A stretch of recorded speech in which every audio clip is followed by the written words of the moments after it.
When an avoidant and an empath both decide to go no contact, most people assume they're experiencing the same event. After all, the communication has stopped. The messages are gone. The calls have ended. The distance is mutual. But psychologically, they're often living in two completely different realities. This is where many people misunderstand what no contact actually does. They see the absence of communication and assume the emotional experience must be equal. It rarely is. For the empath, silence tends to amplify awareness. The empath is naturally oriented toward emotional connection. They don't just miss the person, they miss the meaning attached to the person. Their mind begins reviewing conversations, searching for clues, and trying to understand what happened and why. They replay moments that seemed insignificant at the time, but now feel important. They wonder whether they could have said something differently, acted differently, or understood something they missed. This isn't weakness. It's simply how emotionally attuned people process loss. They move toward the emotion. They examine it. They sit with it, even when it hurts. The avoidant often experiences something very different in the beginning. At first, no contact can feel like relief. Not because they never cared. That's one of the biggest myths surrounding avoidant attachment. Many avoidants care deeply. The problem isn't the absence of feeling. The problem is what those feelings represent. Emotional intimacy creates pressure. Vulnerability creates uncertainty. Dependence creates risk. So when contact suddenly stops, the avoidant may experience a temporary sense of freedom from those pressures. For a while, the silence feels manageable. In some cases, it even feels empowering. The nervous system that once felt overwhelmed by emotional demands suddenly becomes quiet. There are no difficult conversations waiting, no expectations to fulfill, no emotional accountability sitting in the inbox. The avoidant interprets this reduction in pressure as peace. But here's where things become fascinating. Relief and healing are not the same thing. Many people confuse the two. Imagine carrying a heavy backpack for hours, and then finally setting it down. The immediate sensation is relief. But relief doesn't mean you've solved whatever caused you to carry the weight in the first place. It only means the pressure has temporarily disappeared. This distinction matters, because the empath and the avoidant are often responding to opposite impulses. The empath moves toward the discomfort. The avoidant moves away from it. One attempts to understand the emotional experience. The other attempts to escape the emotional experience. Neither strategy feels pleasant in the beginning. In fact, the empath often appears to be suffering more. They may cry more, think more, reflect more. Their pain is visible. The avoidant's pain is often invisible. And because it's invisible, people assume it doesn't exist. But suppressed emotions don't disappear. They simply wait. Human psychology has a remarkable way of collecting unfinished emotional business. What isn't processed today often returns tomorrow in a different form. It may emerge as restlessness, emptiness, irritability, loneliness, or a vague sense that something important is missing. The empath enters no contact feeling the loss immediately. The avoidant frequently feels it later. This is why the first stage of no contact can be so deceptive.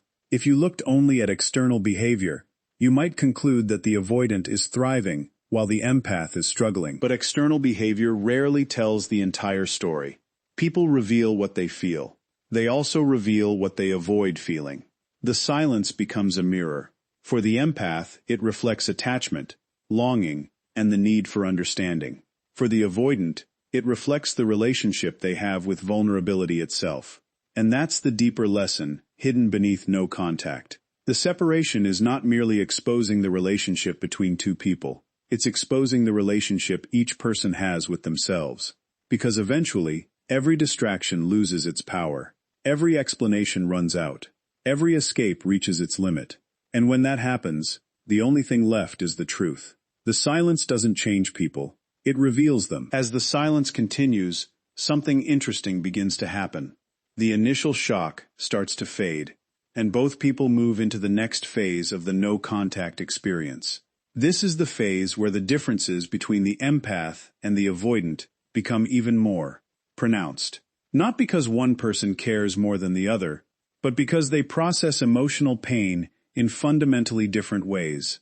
The empath, despite the discomfort, often begins a journey that they never intended to take. In the beginning, they may still be focused on the relationship. They may be hoping for a message, looking for signs, or wondering whether reconciliation is possible. But as days turn into weeks, a subtle shift starts to occur. The focus slowly moves away from the other person and back toward themselves. At first, this shift feels unnatural. The empath is accustomed to understanding others, supporting others, and often carrying emotional responsibility for the people they love. Now they are faced with an unfamiliar challenge, directing that same energy inward. This is where genuine healing begins. Healing is often misunderstood. Many people think healing means forgetting. It doesn't. Healing means integrating the experience so completely that it no longer controls your emotional state. The memory remains, but the emotional charge begins to weaken. The empath starts asking different questions. Instead of asking, "Why did they do this?" they begin asking, "Why did I tolerate certain patterns for so long?" Instead of asking, "How can I get them back?" they start asking, "How can I become the strongest version of myself, regardless of what happens?" These questions change everything. Because growth rarely begins when life gives us certainty. Growth begins when uncertainty forces us to confront ourselves. The empath starts reading, learning, reflecting, and reconnecting with parts of themselves that may have been neglected during the relationship. Their pain becomes a catalyst for self-discovery. What initially felt like abandonment gradually transforms into an invitation to evolve. Meanwhile, the avoidant often moves in a different direction. Remember, the avoidant's primary strategy has never been processing discomfort. It has been reducing exposure to it. So rather than moving through the emotional experience, they frequently move around it. Work becomes busier, schedules become fuller, distractions become more attractive, social activities increase, entertainment fills empty spaces. Sometimes new romantic interests appear surprisingly quickly. From the outside, this can look like resilience. It can look like moving on. It can even appear as if the avoidant has completely escaped the emotional consequences of the relationship. But appearances can be deceptive. Psychologically speaking, distraction and healing are not the same process. One creates temporary distance from pain. The other transforms pain into wisdom. An avoidant who has not addressed the underlying fear of vulnerability may continue, functioning normally for weeks or even months. Yet beneath the surface, the unresolved emotions remain stored in the system. Human beings have an extraordinary ability to postpone emotional experiences. What we lack is the ability to eliminate them. Eventually, moments of stillness arrive. The drive home becomes quiet. The weekend feels longer than expected. A familiar song plays unexpectedly. A memory surfaces without permission. And suddenly, the emotions that seemed absent begin making themselves known. This is why emotional suppression often creates delayed consequences. The feelings don't disappear. They simply wait for the distractions to lose their effectiveness. The empath and the avoidant are now traveling in opposite directions. The empath is walking through the storm. The avoidant is walking around it. One path feels harder at the beginning, but becomes easier over time. The other feels easier at the beginning, but often becomes harder later. This is one of the most overlooked principles of psychological growth. The emotions you are willing to face become weaker. The emotions you refuse to face often become stronger. The empath gradually learns that their value was never dependent on someone else's ability to recognize it. The avoidant gradually discovers that distance cannot solve problems rooted within themselves. And this is where the deeper transformation begins to take shape. Because no contact is no longer about separation. It becomes a test of self-awareness. One person is turning pain into growth. The other is discovering that avoidance has an expiration date. And sooner or later, every unresolved emotion asks to be heard. As time continues to pass, something begins to happen that catches many people completely off guard.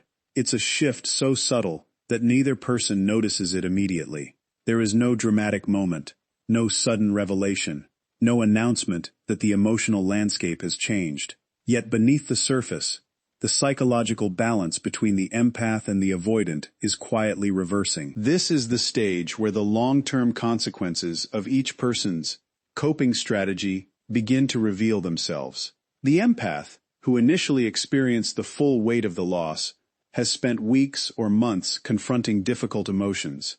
They've sat with uncertainty. They've wrestled with disappointment. They've faced loneliness, confusion, and grief. None of it was pleasant. In fact, there were moments when it felt unbearable. But something remarkable happens when a person consistently faces what they fear. The fear begins to lose its authority. What once triggered overwhelming anxiety becomes manageable. What once felt impossible to survive becomes evidence of personal strength. The empath slowly realizes that they can live without the person they thought they couldn't with. Live without, and that realization changes everything. Not because they stop caring, not because the memories disappear, but because emotional dependence begins to dissolve. Many people confuse love with attachment. They are not the same thing. Attachment says, I need you in order to be okay. Love says, I value you, but my well-being does not depend on your presence. The empath gradually moves closer to that second state. Their nervous system starts stabilizing. Their emotional reactions become less intense. The urge to seek validation weakens. The need for answers loses some of its power. They begin investing more energy into their own goals, their own growth, and their own future. Without realizing it, they are becoming emotionally sovereign. And this is where the reversal begins. Because while the empath is becoming stronger, the avoidant is often encountering a very different reality. The distractions that once felt effective no longer create the same relief. The busyness doesn't fill the emptiness. The independence doesn't feel quite as satisfying. The freedom that seemed so important at the beginning starts revealing an unexpected cost. This happens because avoidance works best when there is still something to avoid. But eventually, the relationship becomes a memory rather than an immediate threat. The pressure is gone. The expectations are gone. The emotional demands are gone. And once those pressures disappear, something else becomes visible. The value of what was lost. Psychologists sometimes refer to this as delayed emotional processing. When someone habitually distances themselves from uncomfortable feelings, they often don't experience the full emotional impact until much later. The mind postpones the lesson, but it rarely cancels it. The avoidant may start remembering details they previously ignored. Small moments, conversations, acts of kindness, the sense of emotional safety the empath provided. Things that seemed ordinary at the time begin taking on new significance. What makes this stage particularly powerful is that the avoidant often expected the empath to remain emotionally available forever. Even without direct contact, many avoidants carry an unconscious assumption that the connection remains accessible. They assume that if they ever choose to return, the emotional door will still be open. But while they were assuming permanence, the empath was changing, growing, healing, evolving. And this realization can be deeply unsettling. Because the avoidant is no longer confronting the relationship. They are confronting the possibility that the relationship truly ended. Not because someone forced it to end, but because the other person finally found peace without them. This is the moment when many avoidants begin experiencing emotions they successfully postponed earlier in the process. Regret, curiosity, nostalgia, longing, sometimes even admiration. They start wondering what happened. How did the person who once fought so hard for the connection become so calm? How did someone who seemed emotionally dependent become so independent? The answer is surprisingly simple. Growth happened. The empath used the silence as a classroom. The avoidant used the silence as an escape route. And now the results are becoming visible. This is one of life's most profound psychological truths. The emotions you face become your teachers, while the emotions you avoid become your prison. The empath's strength was not created by the absence of pain. It was created by their willingness to walk through it. And when emotional roles begin to reverse, the person who once feared losing someone often discovers their greatest power came from learning how to let go. Eventually, a moment arrives that both people once imagined, but neither can fully predict. It may happen through a message, a chance encounter, a social media update, or even a conversation initiated after months of silence. Sometimes they reconnect directly. Sometimes they simply become aware of each other again, from a distance. However it happens, the encounter carries a weight that didn't exist before. Because by this stage, the question is no longer whether they missed each other. The question is who they became while they were apart. This is where no contact reveals its deepest psychological function. Most people think no contact is designed to create absence. In reality, its greatest effect is creating clarity. It removes the noise, the emotional negotiations, the constant reactions, and the endless cycle of misunderstanding. What remains is a confrontation with reality. And reality has a way of exposing growth, or exposing the lack of it. When the empath reaches this stage after genuinely doing the internal work, something about their presence feels different.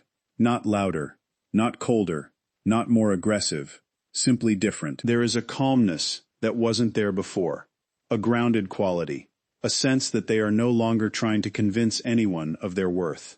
This change is subtle, but psychologically, it is enormous. Many empaths enter relationships believing that love is something they must earn through understanding, patience, sacrifice, or emotional labor. They become experts at accommodating others while neglecting themselves. But after months of self-reflection, they begin to understand a deeper truth. Healthy love does not require self-abandonment. The empath who has healed no longer enters the interaction seeking validation. They are not waiting for an apology to feel whole. They are not looking for reassurance to feel valuable. They are not trying to force a specific outcome. And because they no longer need anything from the interaction, they become surprisingly powerful within it. Not powerful through control, powerful through freedom. Psychologically, this creates something many avoidants are not prepared for. Throughout the relationship, the avoidant often became accustomed to a certain dynamic. The empath pursued understanding.